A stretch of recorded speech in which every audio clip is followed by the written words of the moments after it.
अस्सलामुअलैकुम। Programme news reviews के साथ मैं हूं आपका होस्ट उसामा एजाज। नाजरीन, आज के प्रोग्राम में हम बात करेंगे शहर कायद की। कराची जो रोशनियों का शहर, ख्वाबों का शहर था, मगर आज यही शहर मसाइल के बोझ तले दबता जा रहा है। टूटी हुई सड़कें हैं, बिगड़ता हुआ इंफ्रास्ट्रक्चर है और बढ़ती हुई आलूदगी, पानी और बिजली का बहरान है। आखिर इस अजीम शहर को किसने इस हाल तक पहुंचाया है? ये वो शहर है जो मुल्क की मईशत की रीढ़ की हड्डी कहलाता है, मगर आज खुद अपनी बका की जंग लड़ रहा है। हुकूमती दावे और ज़मीनी हकाइक के दरमियान बढ़ता हुआ फासला कराची के शहरियों की ज़िंदगी को हर दिन मज़ीद मुश्किल बनाता जा रहा है। आज हम बात करेंगे कराची की उस तबाही की और उसके असबाब की और इन सवालों की जो हर शहरी के जहन में है। आखिर कब बदलेगा ये शहर कायद? इसी पर गुफ्तगू कर लेते हैं। इस वक्त पाकिस्तान तहरीक इंसाफ के रहनुमा नुसरत वाहिद साहब हमें प्रोग्राम में ज्वाइन कर चुकी हैं। आपको खुश आमदीद कहेंगे। साथ ही साथ हमें वफाकी हुकूमत के तर्जुमान जिनका ताल्लुक पाकिस्तान मुस्लिम लीग नून से है, राजा अंसारी साहब भी प्रोग्राम में ज्वाइन कर चुके हैं। और एमक्यूएम पाकिस्तान के मेंबर सिंध असम्बली हैं नसीर अहमद साहब, वो भी हमें ज्वाइन कर चुके हैं। आपको भी खुश आमदीद कहूँगा। बहुत शुक्रिया, थैंक यू। राजा साहब, आपसे आगाज़ करूंगा। कराची जो पाकिस्तान की मईशत का इंजन है, पाकिस्तान की रीढ़ की हड्डी कहलाता है, सबसे ज़्यादा रेवेन्यू इकट्ठा करके देता है, आज मसाइल की दलदल में क्यों फंसा हुआ है? किस पे जिम्मेदारी आयद करेंगे सर? देखें, अगर कराची में मसाइल हैं और लाजमी बात है हर जी शऊर इंसान को वो नज़र भी आ रहे हैं, तो वो लाजमी बात है उसकी जिम्मेदारी भी उन लोगों पर आयद होती है जिनको कराची की आवाम वोट देती है और वोट दे के असम्बलियों तक पहुंचाती है, ऐवानों तक पहुंचाती है। सिटी गवर्नमेंट उन्हीं के वोट से बनती है। इसी तरह मेयर कराची जो हैं वो भी कराची के आवाम के वोटों से आए हैं। एमक्यूएम पाकिस्तान के हमारे दोस्त हो गए, पाकिस्तान पीपल्स पार्टी के दोस्त हो गए। तो लाजमी बात है अब इन सबको मिलकर एक पेज पर जो है वो आना पड़ेगा। कराची के मसाइल के लिए तनकीद को छोड़ के इस्लाह की तरफ जाना पड़ेगा, तभी जाके ये मसाइल जो हैं, जो साल हर साल के मसाइल हैं, एक दिन में तो नहीं बने। कराची काफ़ी अरसे तक बदअमनी की लपेट में रहा। यहाँ पे जो कत्लो गारत गरी होती रही, जो टारगेट किलिंग होती रही, आपके सामने है।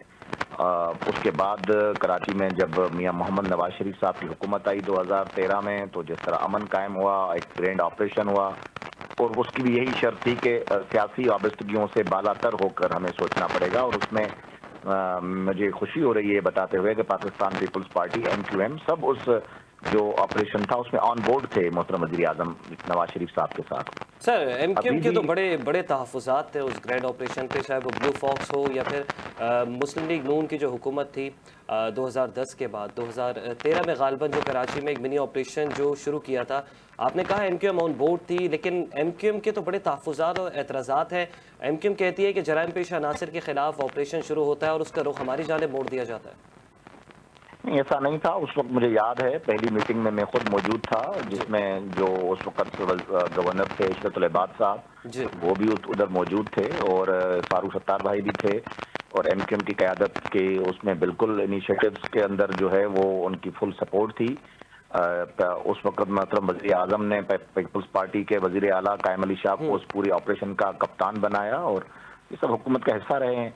ऐसी बात नहीं है, लेकिन बाद में लाजमी बात है जब वो ऑपरेशन आगे बढ़ा उसमें फिर मुख्तलिफ शिकायतें भी आई, लेकिन उसे दूर किया गया। लेकिन आप रिजल्ट देखें कि उसके रिजल्ट ये निकले कि कराची में अमन कायम हुआ।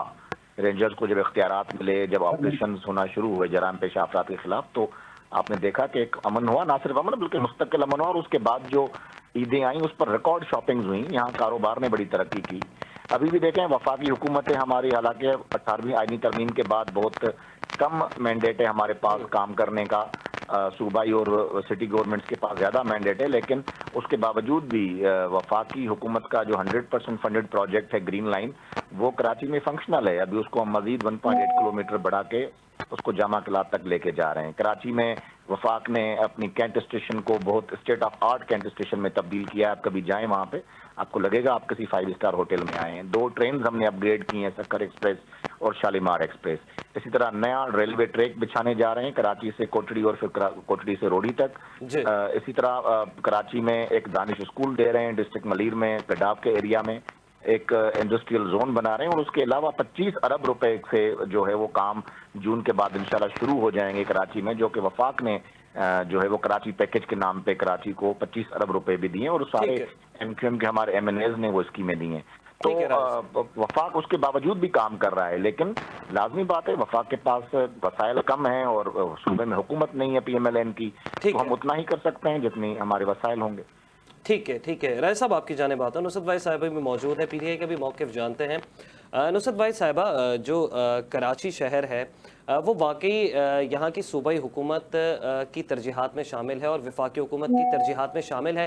क्यों ये शहर जो है इस नहज तक पहुँच गया? अब ये हालत है कि जब घर से इंसान निकलता है उसको पता नहीं होता कि मैं सही सलामत वापस आऊँगा, क्योंकि गटर खुले हुए हैं, गटर के ढकने नहीं हैं, नाले की हिफाजती दीवारें नहीं मौजूद हैं। एक जानिब जो है वो डंपर्स और जो हैवी ट्रैफिक है उससे भी लोग जो है वो मौत के दहाने पर पहुँच रहे। क्या कहेंगे?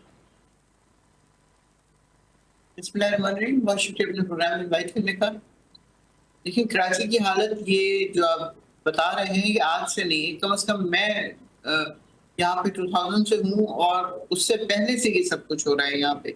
और बहुत जिस शहर को एक्चुअली दुबई बनना था उसको जानबूझ के इन हालतों में पहुंचाया गया कि यहाँ पे सिर्फ हमें खंडर और मरे हुए लोग नजर आए, सड़कें टूटी हुई हों और पानी और बिजली का कोई वास्ता ना हुआ आवाम से, और 10-10 साढ़े 10-10 हजार के टैंकर मंगवा के 8 के 10 दिन के लिए वो इस्तेमाल किए जाए। तो ये सब किसका? सारी उम्र से पीपल्स पार्टी यहाँ पे रही है, सारी उम्र से MKM यहाँ पे रही है। ये लोग इनके खिलाफ किसी खातून ने आर्टिकल लिखा था, 13 की बात है शायद, और उसको मार दिया गया कुछ अरसे बाद ही, क्योंकि इनका जिसे कहना चाहिए ना, सोर्स ना पता चले कि ये क्यों हो रहा है, कौन कर रहा है ये सब कुछ, ये पानी की टैंकर क्यों आए। जो जो पानी टैंकर्स में जा सकता है वो हमारे पाइपलाइंस में क्यों नहीं आ सकता? कौन वहां से किसको रोकता है? किस जगह पे जाके वो टैंकर भरते और फिर उसके बाद लोगों के घरों में पहुंचाए जाते हैं, लेकिन वो पाइपलाइंस पे नहीं आते। इसी तरह हर चीज है, हर चीज जानबूझ के सब कुछ तो किया जाता है। बेतहाशा माफियाज है ना शहर कराची में, जो कचरे के क्यों है? नाम पे तो पैसे लेती है, मैं- कचरा नहीं उठाती, पानी का आपसे बिल पूरा लिया जाता है, आपको पानी नहीं दिया जाता, आप महंगे दामों टैंकर्स खरीदने पर मजबूर होते हैं। और टैंकर का पानी भी ऐसा कि वो खारा और मीठा पानी मिक्स करके दिया जाता है। 8-8 10-10 हजार के टैंकर्स होते हैं। बिल्कुल पीने के काबिल नहीं होता। लेकिन आप ये देखें ना, वो लोग जवाबदेह क्यों नहीं है जो सारी उम्र से कराची के ऊपर कब्जा करके बैठे हैं। MKM आज से इस पे हुकूमत में, हर हुकूमत में ये हुकूमत में मौजूद होते हैं। पीपल्स पार्टी को 40 साल हो गए हैं उनको इस हुकूमत में रहते हुए, उनको कभी ख्याल नहीं आता कि हम जिनके वोटों से, तो खैर नहीं कहना चाहिए कि ये वोटों से आए हुए हैं, जाहिर है जिस तरह आते हैं हमेशा से फार्म 47 से आते हैं, पता तो अब चला है, लेकिन मसला ये है कि इनके दिलों में कभी नहीं आता कि हम जिस आवाम का पैसा खा रहे हैं। अभी जिस तरह समीर भाई ने बताया कि इनकी 25 अरब रुपए दिए गए हैं कि जी कराची को दुरुस्त किया जाए, तो क्या 25 अरब में से 25 अरब लगेंगे? 25 अरब में से 20 अरब जाएंगे पेट में और फिर चले जाएंगे बाहर, और बाकी 5 अरब रह जाएंगे, और उसके बाद क्या बचेगा और क्या नहीं बचेगा? ठीक है नुसरत साहबा, आपने पता ही है। आपने तस्करा किया MKM का। MKM के रुकन सूबा असम्बली भी मौजूद है नसीर अहमद साहब, उनसे भी जान लेते हैं। नसीर साहब, कराची वाले टैक्स भी देते हैं, बुनियादी सहूलियात से महरूम भी रहते हैं, ये कौन सी रॉकेट साइंस है सर? बहुत शुक्रिया समा भाई, सबसे पहले शुक्रिया अदा करता हूँ आपने मुझे अपने प्रोग्राम में मदद किया। मेरे दोनों मेहमान मेरे लिए बहुत मोअज़्ज़िज़ हैं, और राजा साहब भी हैं और दूसरे शहरबाजी भी हैं। मैं इनकी बात से कतई इत्तेफाक नहीं करता। इसकी वजह ये है ना कि MKM से गिला करती है मेरी बहन। MKM ने तो कराची को डिलीवर करके दिया है, दुनिया मानती है। मुस्तफा कमाल भाई के दौर के अंदर जो तारीखी काम हुए, जिसको मेयर ऑफ द वर्ल्ड के अंदर बेस्ट मेयर के खिताब दिए गए, उसकी कारकर्दगी के बाद मुझे बता दें, गुज़िश्ता 18 साल से अनइंटरप्टेड हुकूमत पीपल्स पार्टी है, उन्होंने क्या किरदार अदा किया। ठीक है, अगर ये मेरी बहन कहती है कि हुकूमत में हिस्सा रहे, तो हमने अपने हुकूमत में रहते हुए अपनी कराची के लिए अपने किरदार अदा किया है। लोगों के मसाइल सुने हैं, लोगों के मसाइल अगर हल नहीं होते असेंबली को फ्लोर पर लेके आते हैं। अच्छा नसीर साहब, आपने तस्करा किया सैयद मुस्तफा कमाल साहब, जो कि अभी मौजूदा वज़ीर सेहत हैं, उनकी मेयरशिप के दौर का, दौर निज़ामत का आपने जिक्र किया। उसके बाद एक और भी तो फिर निज़ाम आया ना, जो वसीम अख्तर साहब इस शहर के सरबरा बने, तो उन्होंने उस तरीके से क्यों नहीं डिलीवर किया? हाँ बिल्कुल, देखिए जब 18वीं तरमीम पास हुई है उसके बाद से तो जो हमारा निचला जो हमारा सेटअप है, जिसको बलदियाती इदारे कहते हैं, उनको तो मफलूज करके रख दिया ना। आप मुझे बताएं कि आज इस टाइम पे ये हालत हो चुकी है कि आज यूसीओ के अंदर जो टाउन चेयरमैन है वो खुद जो पीपल्स पार्टी का है, वो ये बयान देता है कि कराची वाटर बोर्ड को टाउन चेयरमैन के मातहत होना चाहिए ना। ये एक खुला तजाद नहीं है? मुझे बताएं, एक पीपल्स पार्टी का टाउन चेयरमैन ये बात कर रहा है, इसका मतलब है कि वो हमारे मौक़िफ़ की तायीद कर रहा है। जो एमकेएम गुज़िश्ता कई दहाइयों से लगी हुई है कि 18वीं तरमीम की असल रूह को फूंका जाए ताकि लोगों को डोर स्टेप के ऊपर उनकी सहूलियात मिल सकें। हमारा तो झगड़ा यही है। अगर हमने बैकआउट किया बल्दियात से, हमारा तो रोना यही था ना कि हमारा बल्दियाती निज़ाम को खुद मुख्तार तो नसीर साहब, आपने 18 अमेंडमेंट का जिक्र किया है, तो उसको कबूल व मंजूर करवाने में आप समझते हैं कि एमक्यूएम ने कोई भी शेयर नहीं डाला? नहीं, बिल्कुल। आप देखें ना, 26वीं आर्मी तरमीम में भी हमारा सब 1 पॉइंट एजेंडा था, 27वीं में भी यही था, आने वाली 28वीं तरमीम में भी 1 पॉइंट एजेंडा हमारा यही है, क्योंकि हमें पता है कराची रीढ़ की हड्डी का काम करती है पाकिस्तान के लिए। जब कराची तरक्की करेगा तो मुल्क पाकिस्तान स्टेबल होगा। लेकिन हमारे जो असर रसूख वाले लोग हैं वो इस चीज से बिल्कुल गाफिल हो चुके हैं। उनको तो बस अपना मैं बात कहना चाहता हूँ कि धंधे से उनको फुर्सत नहीं मिल रही, वो कहाँ इस चीज की तरफ सोचेंगे, उनकी तमाम दुकानें बंद हो जाएंगी। चले नसीर साहब, 18वीं तरमीम पे बात कर लेते हैं। राजा अंसारी साहब, आप सुन सकते हैं मुझे? राजा साहब? जी जी बिल्कुल, मैं सुन रहा हूँ आप। राजा साहब, आपको क्या लगता है, क्या शहर कराची की तरक्की का सफर जो है वो 18 अमेंडमेंट के बाद रुका है? उससे पहले कराची तरक्की कर रहा था? नहीं, ऐसा हरगिज नहीं है। देखें, 18वीं आईनी तरमीम हो या 28वीं से लेकर 27वीं आईनी तरमीम तक हमारे एमक्यूएम के दोस्त हर तरमीम में हमारे साथ भी रहे हैं, हमें वोट भी दिए हैं। किसी तरमीम से ना वो तरमीम इस नीयत से लाई जाती है कि इस तरमीम के बाद जो है वो शहरों की हालत खराब हो जाएगी, ऐसा नहीं है। मसला यही है कि यहाँ पर हमेशा जब भी कराची का जिक्र आता है तो इख्तियारात की जंग छिड़ जाती है, और ये एक तासुर दिया जाता है कि इख्तियारात की हवाले से या इख्तियारात ना होने की वजह से कराची के मसाइल हैं। हालांकि कान को आप इधर से पकड़ें या उधर से पकड़ें, इख्तियारात तो मौजूद हैं सूबाई हुकूमत के पास। फिर क्यों पाकिस्तान पीपल्स पार्टी चाहती है कि जनूबी पंजाब सूबा बने, जहाँ पे आपकी जमात की सूबा हुकूमत है, और आपकी जो जमात है मुस्लिम लीग नून, वो क्यों चाहती है कि सिंध में शहरी सिंध सूबा बने? सर, क्या मामला है? अपने सूबे में नया सूबा कोई नहीं चाहता, दूसरों के सूबे को कोई ना कोई किसी न किसी तरीके से तोड़ना क्यों चाह रहा है? सूबे की तो अब बात अब किसी और तरफ आप ले गए, मैं चलें उस पर भी आपको बता दूं। सूबे बनाने का एक प्रोसीजर आइन में मौजूद है जी। और वो सूबाई असेंबलियां बना सकती हैं, फिर वो वहां से 2/3 मेजोरिटी ले जाके फिर वो कौमी असेंबली और सेनेट में उसकी 2/3 मेजोरिटी होगी, तब जाके वो एक बिल जो है वो पूरे सूरत हाल, कानूनी सूरत हाल बनेगी। वो सिर्फ नारे ही हैं सूबों के, वो उस वक्त तक नहीं बन सकते जब तक जिस सूबे में सूबा बन रहा है उसकी सूबाई असेंबली 2/3 मेजोरिटी से उसको कानूनी शक्ल नहीं दे देती। तो ये तो इम्पॉसिबल अभी लग रहा है माजी मुस्तकबिल करीब में। लेकिन जो मैं असल बात कर रहा था कि आप इख्तियारात सिटी गवर्नमेंट को दे दें, इख्तियारात सूबाई हुकूमत को दे दें, इख्तियारात वफाकी हुकूमत को दे दें, लेकिन जब तक विल नहीं होगी काम करने की तब तक नहीं होगा। अभी तो आपको लगता है मेयर कराची बैरिस्टर मुर्तजा वहाब जो है वो सही से परफॉर्म कर रहे हैं, डिलीवर कर रहे हैं अहलियाने कराची को? देखें, उनको जो मैंडेट मिला है उस पर वो मैं समझता हूँ उनको मैंडेट देने वाले लोग उनसे सवाल कर सकते हैं। सर, आपका भी तो कोई मौक़िफ़ होगा ना? मैं अर्ज करूं, मैं आपको बता देता हूं। पाकिस्तान में 4 सूबे हैं इस वक्त, 2 टेरिटरीज हैं। वहां पे सूबाई हुकूमतें हैं, बाइख्तियार हैं। जितने इख्तियारात सूबा सिंध को हैं, बलूचिस्तान को हैं, केपी को हैं, उतने ही इख्तियारात पंजाब को भी हैं। आप देखेंगे पंजाब में नून लीग की हुकूमत है, वहां पे परफॉर्मेंस आप देख लें सीएम की, और बाकी सूबों में भी उनके सूबे के जो लोग अवाम हैं वो अपने अपने वज़राए आला की परफॉर्मेंस देख लें। तो मैं बुनियादी तौर पर यह कहना चाह रहा हूँ कि बजाय जिस तरह मैंने पहले अर्ज किया कि हम उसके बावजूद वफाक काम कर रहा है, और मेरे आने वाले अल्फाज का हरगिज ये मतलब नहीं होगा कि हमें वोट नहीं मिलता तो हम काम नहीं करेंगे। हमें जितना मैंडेट मिलता है उससे बढ़कर काम किया है। तो राजा साहब, नहीं हो रही ना सिंध में तरक्की का जो निजाम है वो या फिर जो सिलसिला था वो रुक गया? ऐसे ही थोड़ी ना अहलियाने सिंध कहते हैं कि आप अपनी सीएम हमें दे दें, हमारा सीएम पंजाब वाले आप रख लें। ऐसा हो नहीं सकता। उसका आसान हल 5 साल बाद अवाम के हाथ में आता है जी। आप अगर समझते हैं कि पीएमएलएन परफॉर्मेंस बेस्ड पार्टी है, बेस्ट परफॉर्मेंस देती है, तो फिर आप पीएमएलएन को सिंध में दें, वोट दें, हुकूमत बनाएं। हम यहाँ पर भी वही काम करके दिखाएंगे, क्योंकि कैंडिडेट नहीं खड़े होते ना तमाम हलकों से, तमाम यूसी से, तमाम हलकों से ना खड़े हो तो हम नाअहल हो जाएं जनाब। ये हो नहीं सकता। सर यूसीस की सतह पे अगर बल्दियाती इलेक्शंस हैं, बल्दियाती इलेक्शन में भी हम तमाम हलकों से इलेक्शन लड़ते हैं। अभी जो हाल ही में बल्दियाती इलेक्शन हुए, उससे पहले वाले बल्दियाती इलेक्शन में 18 टाउन पीएमएल-एन के पास थे।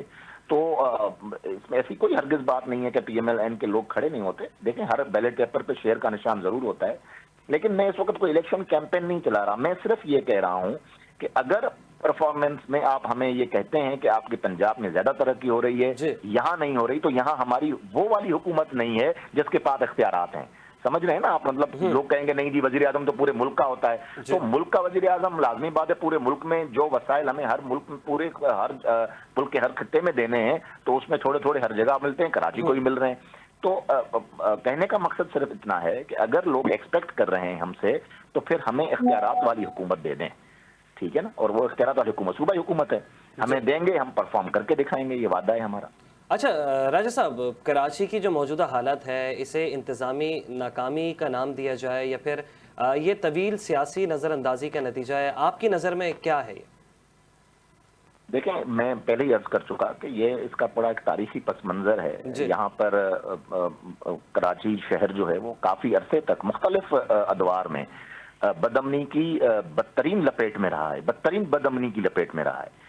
और यहाँ पे डेली लोग जिस तरह क्रिकेट का स्कोर पूछते हैं, इसी तरह लोग स्कोर पूछते थे कि आज शहर में राजा साहब स्कोर तो अभी भी होता है ना, गटर में गिर के मरने वाला स्कोर, डंपर्स के नीचे आके जो है वो मरने वाला स्कोर, टैंकर्स के नीचे आके मरने वाला होता है। मुझे उस बात पे बिल्कुल अफसोस है, लेकिन 2 या 3 के स्कोर की बात नहीं कर रहा। दौरान डकैती मज़ामत पे मरने वाला स्कोर, उस वक्त सेंचुरीज हुआ करती थी डेली। सर बम धमाकों में सेंचुरीज हो सकती है, टारगेट किलिंग में सेंचुरीज तो नहीं देखी इस शहर ने सर? मतलब आप पुराने अखबार देख लें, मुझे तो याद है, मैं तो जमाने में सियासी तालिब इल्म था सर। अगर अब 90s की बात करें तो फिर तो सेंचुरियां होती थी 90s में। जी एग्जैक्टली, तो मैं तभी तो मैं कह रहा हूँ कि तारीखी पस मंजर है इस शहर का, और उसमें बहुत सी जो चीजें थी वो खराबी की तरफ भी गई, जिसकी वजह से शहर ने उतनी तरक्की नहीं की जितनी इस शहर को करनी चाहिए थी। ठीक है राजा साहब। राजा साहब आप हमारे साथ ही रहिएगा। नाजरीन, सेंचुरीज होती थी इस शहर में, लोग जो है वो इस दुनिया से चले जाते थे, और जो सेंचुरीज करवाने वाले थे, जो हेड मनीज रखवाने वाले थे, उन्होंने बाद में आके ऑन कैमरा जो है वो माफ़ी भी मांगी कि हमसे गलती हुई, हमने ऑपरेशन का रुख कहीं से कहीं मोड़ दिया। तो इस पे तसी करना ज़रूरी है। राजा साहब ने तो अपनी तरफ से बयान दे दिया, लेकिन कहीं ना कहीं जो है वो कुछ बातें और कुछ हकाइक जो थे उसे मस कर गए। मैं आपकी जानिब आऊँगा, नुसरत साहिबा, आप बताएगा इस शहर में कौन कौन से ऐसे इदारे हैं आपकी नज़र में जो परफॉर्म नहीं कर रहे हैं, और वो इदारे जो हैं कहीं ना कहीं वो इख्तियारात की जंग जो है वो उसमें पिसे हुए हैं कि टाउन्स वाटर बोर्ड को अपने मातहत नहीं कर सकता क्योंकि वो मेयर के मातहत है, सिंध गवर्नमेंट के मातहत है। जी देखिए, अगर इस तरह देखा जाए तो मेरे ख्याल में तो कोई भी ऐसा इदारा नहीं है जो सही तरीके से परफॉर्म कर रहा हो। एक तो ज्यादातर इदारों में जो सरबराहान है वो आपको पता है वो कौन लोग हैं, और अगर वो लोग सही तरीके से नहीं संभाल पा रहे तो जाहिर है उनकी ट्रेनिंग नहीं हुई हुई। देखिए, ये जो भी शोबा है उसमें ब्यूरोक्रेट जब आते हैं और किसी भी उसके सरबराह बनते हैं तो उनकी एक लॉन्ग टर्म ट्रेनिंग होती है, यानी वो ट्रेनिंग उनकी पढ़ने के बाद एकेडमी से शुरू हो जाती है, और फिर जब उनकी पोस्टिंग होती है किसी छोटे ओहदे पे, फिर उसके बाद आस्ता आस्ता बढ़ते बढ़ते जहाँ पे पहुंचते हैं किसी भी महकमे के सरबराह की हैसियत से, तो वहां पे वो पूरी तरह ट्रेंड होते हैं। लेकिन अगर हम इसी तरह किसी को उठा के जो FA पास है, BA पास है, या कुछ इस तरह का है, और उसको उठा के हम किसी भी उस शोबे का सरबराह बना देंगे और उसके बाद हम एक्सपेक्ट करेंगे कि वो उस तरह ही परफॉर्म करे जिस तरह एक ब्यूरोक्रेट कर रहा है या वो। अच्छा नुसरत साहबा, हम पहले कहा करते थे, नुसरत साहबा पहले कहा करते थे या सुना भी करते थे कि कराची दुबई की तर्ज पे तरक्की कर रहा है, पेरिस की तर्ज पे तरक्की कर रहा है। ये मैं अज़रा मजाक नहीं कह रहा, ये इस शहर के बड़ों से, जो इस शहर के सरबराहान थे, उनके मुंह से हम सुना करते थे। अब कराची वाले कहते हैं कि हमें ना दुबई के तर्ज पे तरक्की दो, ना पेरिस के तर्ज पे तरक्की दो, ना UK US के तर्ज पे तरक्की दो, हमें लाहौर के तर्ज पे ही तरक्की दे दो। तो आपको लगता है कि वहाँ कहीं ना कहीं गुड गवर्नेंस आप देख रही हैं लाहौर में और कराची में, कहीं ना कहीं जो है सब अपने अपने जो काम है, जो इख्तियारात है, उससे मुँह छुड़ा रहे हैं? देखिए, जो इम्पोर्टेंट चीज़ है ना, अगर पंजाब की बात करते हैं कि पंजाब में बहुत तरक्की हो रही है, तो पंजाब में सिर्फ लाहौर में होता है काम। वो चाहे शहबाज शरीफ के वज़ीर आला शिप हो या अब जो खातून वज़ीर आला है उनकी, वो ये लोग सारा तकरीबन बजट जो है सारा तो नहीं लेकिन बहुत ज्यादा उसका जो हिस्सा है वो लाहौर में लगा देते साहब हैं। वो तो और चले, अब वो उनका इंतखाबी हल्का है ना लाहौर, वो वहां पे कुछ ना कुछ परफॉर्म तो करके दिखा नहीं रहे हैं। मैं तो इस बात ही नहीं कर रही ना, मैं तो जी सिर्फ बात कंपैरिजन की कर रही हूँ। आप जी कह रहे जी हैं कि जी पंजाब जी बहुत अच्छा परफॉर्म कर रहा है, कराची नहीं कर रहा। तो जी कराची का एक एक मार्केट जो है ना वो पूरे पंजाब से ज्यादा टैक्स देती है। इतना एग्जैक्टली ज्यादा जब जी। टैक्स मिलता है तो फिर वो परफॉर्म क्यों नहीं किया जा रहा? वो महकमे जिनको पैसा मिलता है वो टैक्स का, वो महकमे जो इस उनको ये दिया गया है कि वो इसकी डेवलपमेंट में काम करे, वो क्यों नहीं कर रहे? अब मेयर साहब को कह दो कि जी आप नाले साफ करवा दें, वो जाएंगे, वो जाके खड़े हो जाएंगे, एक ड्रामा बनेगा, वो तस्वीरें खींचेंगी, हो गया जी, हो जी गया, सारा कुछ हो गया। जी लेकिन जब सलाम आएगा तो दोबारा का दोबारा वही सब कुछ वैसे ही का वैसे ही होगा। उसी तरह लोग मरेंगे, उसी तरह मकान गिरेंगे, उसी तरह नालों के ऊपर जो जी घर है वो बने जी रहेंगे और वो जी गैस से फटेंगे और पता नहीं क्या होगा क्या नहीं होगा। इसकी परवाह ही नहीं है ना। ये बात ये है कि जो इस सूबे का सरबराह है, क्या वो अच्छी तरह देख रहा है कि क्या काम हो रहा है या क्या काम नहीं हो रहा? एग्जैक्टली उसको देख रहा है ना। कोई नीचे से जाके तो बंदा नहीं कर लेगा कुछ भी। जी जी बात ये है जी कि नुसरत साहब।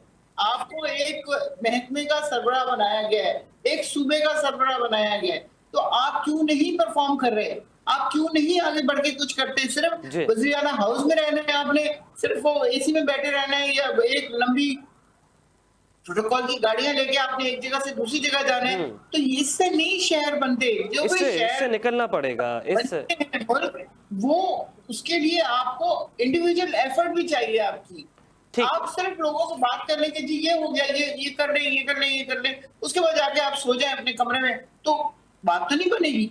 ठीक है नुसरत आपको साहब। देखना पड़ेगा जो भी कारखाना है, जो भी महकमा है, जब तक उसका जो सरबराह है वो पूरी टोटल अटेंशन नहीं देगा तब तक कुछ नहीं होगा। इसी तरह सड़कें टूटी रहेंगी, इसी तरह पानी नहीं मिलेगा, बिजली नहीं मिलेगा, कुछ भी नहीं होगा, क्योंकि लोग इंटरेस्टेड नहीं है। वो इंटरेस्टेड है अपने पैसे में, उनको पैसा मिल जाए वो मुल्क से बाहर फेंक दे, बस। ठीक है नुसरत साहब ठीक है। नसीर साहब, एमक्यूएम दावा करती है कि हम अहलियान कराची या अहलियान हैदराबाद का या अहलियान शहरी सिंध का मुकदमा लड़ रहे हैं।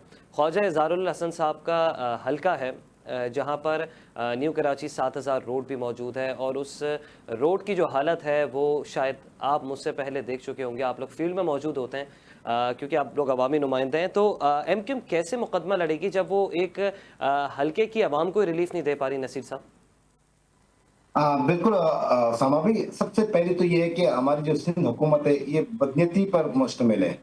मुझे एक बात बताएं कि हम असेंबली के फ्लोर पे वोट लेकर आते हैं ना, अब हमें इस असेंबली के फ्लोर पे 2 साल हो गए। इन 2 सालों में हमारे किसी भी एमपीएस को कोई फंड रिलीज नहीं किया गया। पिछले सर साल वो लोग मैं एमएनए की बात कर रहा हूँ, मैं एमएनए की बात कर रहा हूँ। नहीं है,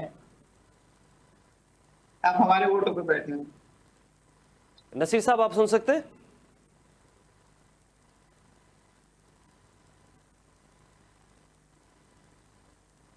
जी नसीर साहब।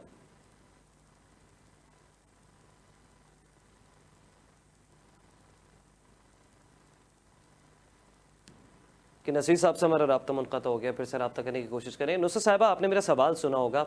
न्यू कराची 7000 रोड जहाँ के एमएनए हैं ख्वाजा इज़हारुल हसन साहब, जो कि एमक्यूएम की लीगल एड कमेटी वगैरह भी देखते हैं, और साथ ही साथ उन्होंने जो नाले पे दुकानें बनी हुई हैं और उनके लिए मुकदमा भी लड़ा और स्टे भी लिया, और आज वो जो सड़क है मेन सड़क है वो पूरी गटर के पानी में, नाले के पानी में डूबी हुई है। तो आपको लगता है कि एमक्यूएम इस तरीके से कराची का मुकदमा लड़ सकती है?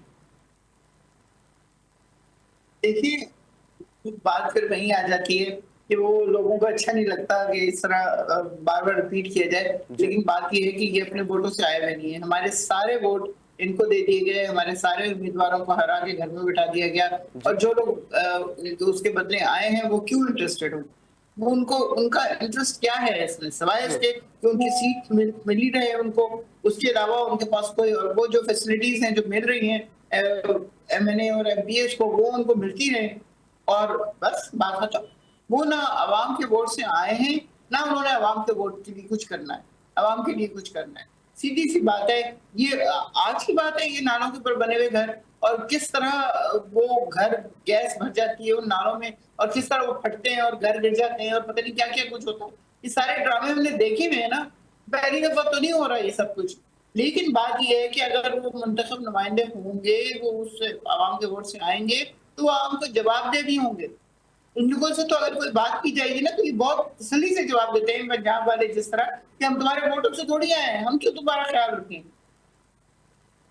तो यहाँ पे भी वही होगा, वो लोगों को यही कह रहे होंगे कि हम तुम्हारे वोटों से थोड़ी आए हैं, हमें क्या गर्ज है, तुम मरो या जियो, जो मर्जी हो, तुमने हमें वोट दिए थे क्या। सीट मिल गई, बस उसको मेंटेन रखना है और सारी फैसिलिटीज लिए रखनी।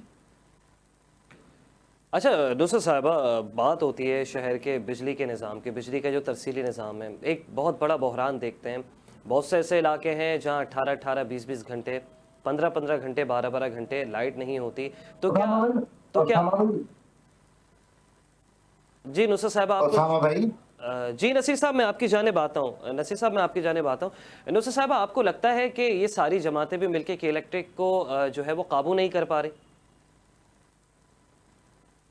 देखिए, के इलेक्ट्रिक का मसला वही है जो पूरे पाकिस्तान का है। जो आपको पता है, इन लोगों ने कोई कंपनियां बनाई जिनको इन्होंने कहा कि हम आपको पैसे देंगे, आप बिजली बनाएं या ना बनाएं इससे फर्क नहीं पड़ता, आपको इतने पैसे नहीं देंगे। अब उसमें अरबों रुपए पाकिस्तान का जा रहा है और बिजली की जितनी डिमांड है उससे कहीं ज्यादा बिजली पैदा करने की कैपेसिटी पाकिस्तान में है, लेकिन उसके बावजूद वो बिजली पैदा नहीं हो रही और उनको पैसे दिए जा रहे हैं। जब तक हम हमारा मुल्क, पता नहीं, मैं समझती हूँ इसको क्या समझा है लोगों ने भाई, किस तरह इस तरह की प्राइवेट बिजली की तकसीमकार कंपनियां जो है नुसरत साहिबा, आपको लगता है ये बेलगाम घोड़ा बन चुकी हैं? बिल्कुल एग्जैक्टली ऐसे ही है। ठीक है नुसरत साहिबा, बहुत लोग हैं जिनको इतना सा एहसास नहीं है कि अवाम भाई, आजकल इतनी गर्मी अभी से हो गई है कि आप 2 घंटे बगैर उसके 2 घंटे क्या, 10 मिनट नहीं रह सकते पंखे के बगैर। गरीब आदमी के पास तो एक पंखा ही है ना, एसी तो बहुत दूर की बात है। ठीक है नुसरत साहिबा, मैं इस हवाले से एमक्यूएम क्या मौकफ रखती है मैं जान लेता हूँ। नसीर साहब आप सुन सकते हैं?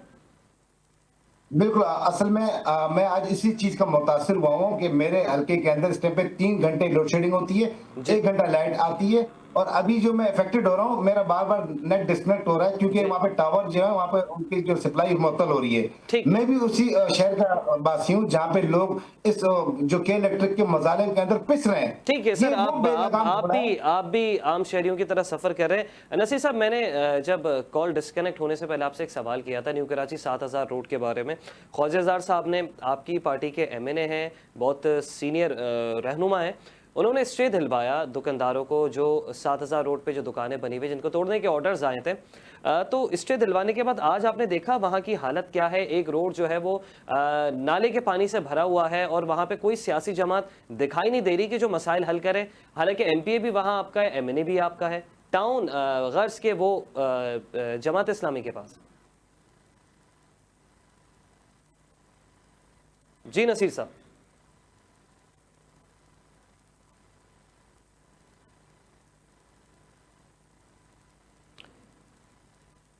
ठीक है नसीर साहब से एक मरतबा फिर से हमारा राब्ता मुनक़ता हो गया।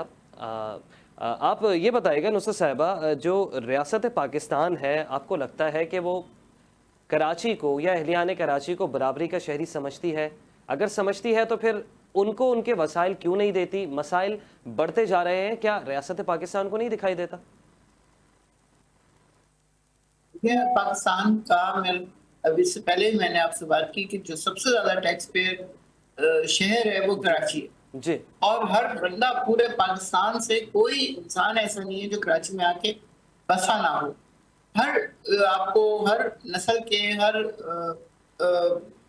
लैंग्वेज के, हर तबे फिक्र के, हर रंगो नस्ल के लोग हैं यहाँ पे मौजूद हैं। और लेकिन जो लोग इसको चला रहे हैं वो भी सारे के सारे, ये नहीं कि वो सभी सिंधी हैं या सभी एमकेएम के हैं, इस तरह की बात नहीं है। वो लोग भी, उनके यहाँ भी बहुत सारी इस तरह की चीजें हैं कि जो किसी शोबे से है, कोई किसी जबान से है, कोई किसी जबान से है। तो लेकिन जो आता है, जो इस शहर को संभालता है, उसकी जो सबसे इम्पोर्टेंट चीज है ना, उसके ऊपर जो बैठा हुआ है, बार बार मैं यही बात करूंगी कि जब तक जो संभालने वाला लीडर है, जब तक वो पूरी तरह सिंसेरिटी से काम नहीं करेगा, नीचे वाले लोग नहीं करेंगे, कुछ भी नहीं करेंगे। तो नुसरत साहब, कराची के फैसले आपको क्या लगता है, कराची के फैसले कहाँ से होते हैं? इस्लामाबाद से होते हैं, लाड़काना से होते हैं, या कराची के फैसले कराची से ही हो रहे हैं? देखिए लाड़काना से होंगे, फेडरल गवर्नमेंट का तो इतना ज्यादा यहाँ पे अमल दखल मेरा नहीं ख्याल के है। ज्यादातर तो कराची से ही होंगे, वजीर आला यहीं पे होते हैं, और लाड़काना में भी जाहिर है उनका है जो कुछ भी है।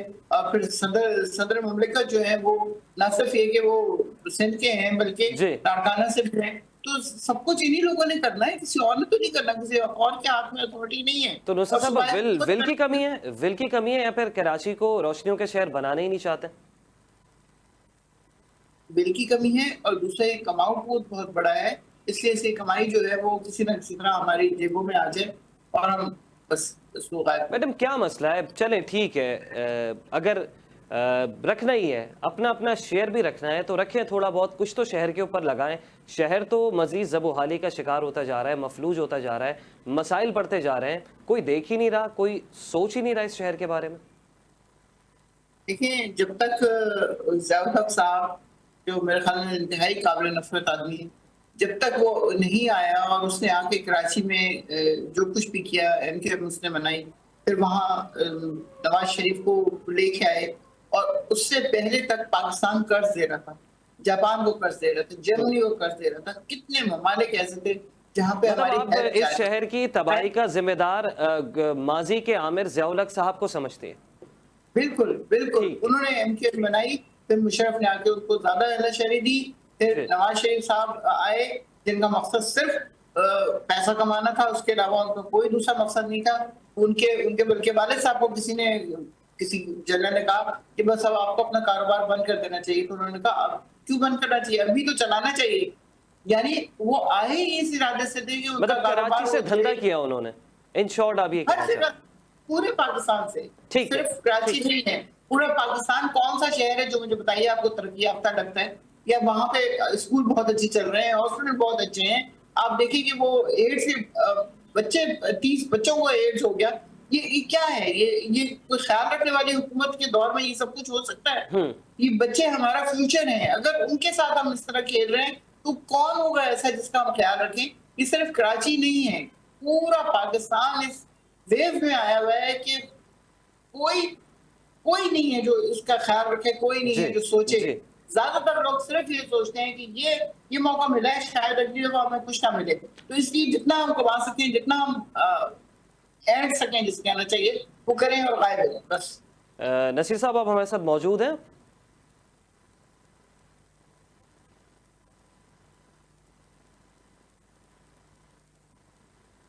ठीक है, नसीर अहमद साहब, आपका बेहद शुक्रिया, आपने प्रोग्राम के लिए वक्त निकाला, अपनी पार्टी का मौक़िफ़ बयान किया। नुसरत भाई साहबा, आपका बहुत शुक्रिया, आपने भी अपना नुक्ता नज़र अपने एनालिसिस के मुताबिक बयान किया, और शहर कराची की हालत का ज़िम्मेदार जो माजी की इस शहर में जिनके पास सरबराही थी, आपने उनको, और राजा अंसारी साहब ने वफाकी हुकूमत और मुस्लिम लीग नून का मौक़िफ़ भी खुलकर बयान किया। नाज़रीन, सवाल यह है, क्या कराची दोबारा रोशनियों का शहर बन सकता है, या सिर्फ ये ख्वाब ही बन के रह जाएगा यहाँ के शहरियों के लिए?